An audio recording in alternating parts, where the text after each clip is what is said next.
appointment, why you are calling me now for a visit? Because I've had conversation with the staff when I called up to find out who it was who booked in a visit, and it was clarified that it was my stepson. The person got back to me, clarified that it was my stepson, and it was cancelled. Yeah, I came to the surgery yesterday for my husband's check.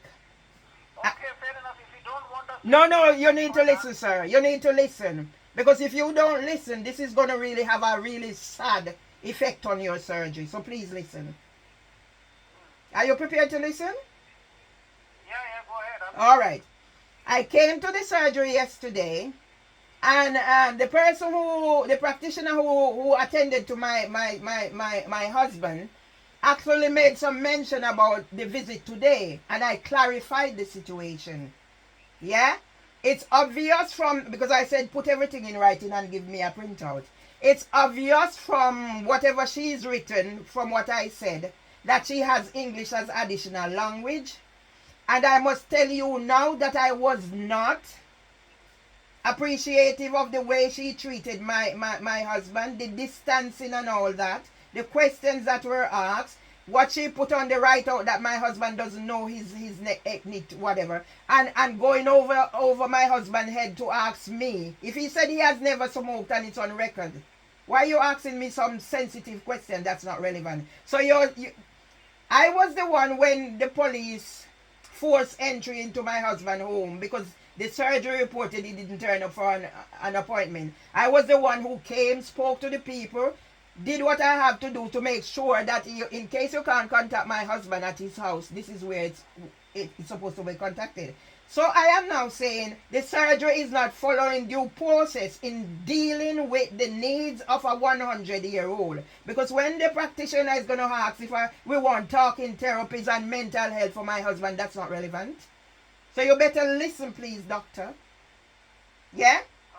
So you're not just going to just jump up and said, you're coming for a visit, and if I don't want it, I already had 2 conversations. My stepson has responded as well to say it has been cancelled, and I had the conversation yesterday.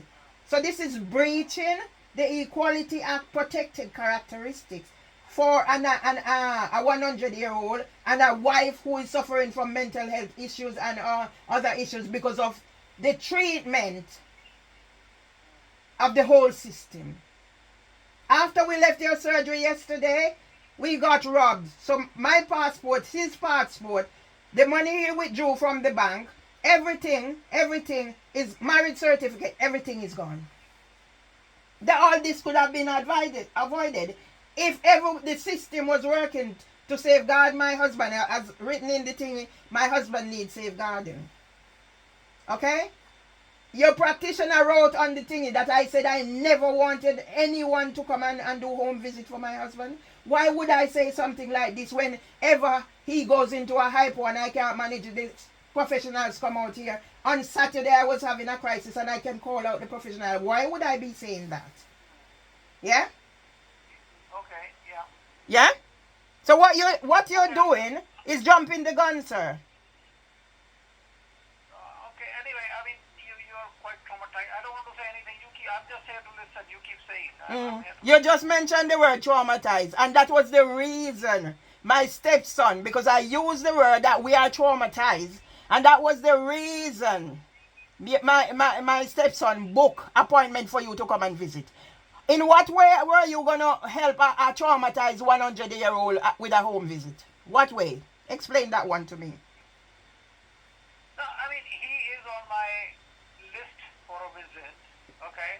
Mm-hmm. And so so a lot of people ask doctors to come around. No, but he was only on your list for visit because my husband my stepson made an appointment. Get that clear, please. Yeah? I've never had the surgeon contacting me about a home visit in all the times I've known him until my stepson, because of the mention of trauma, which my stepson should have known about his trauma, contacting you. So in what way were you going to support him, me and him in his trauma? In what way? So the By a trauma home is the visit. result of the robbery. You had a robbery and your passports are stolen in your No. money has been stolen. For a doctor, you're way behind. That happened yesterday, and the appointment was made by my stepson because I mentioned trauma.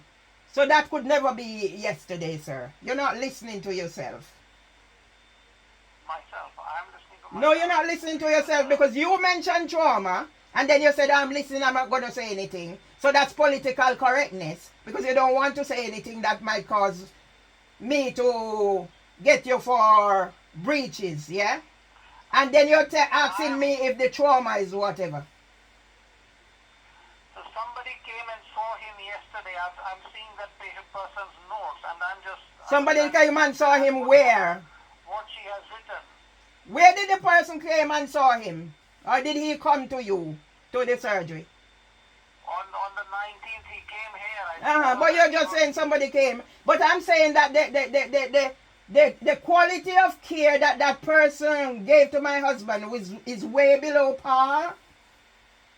It's way below par. Well, if you're not happy, make a complaint. Okay, I will.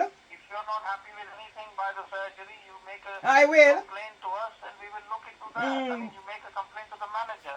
By the way things are going, I'm not going to get much far making a complaint. So what I've already done, I've been given the access by YouTube to create podcasts. So I've already read the transcript that she's given me already, and it's out there. So I'm not going to waste my time. So if you want to know what I'm saying, you can go access my wherever it is at.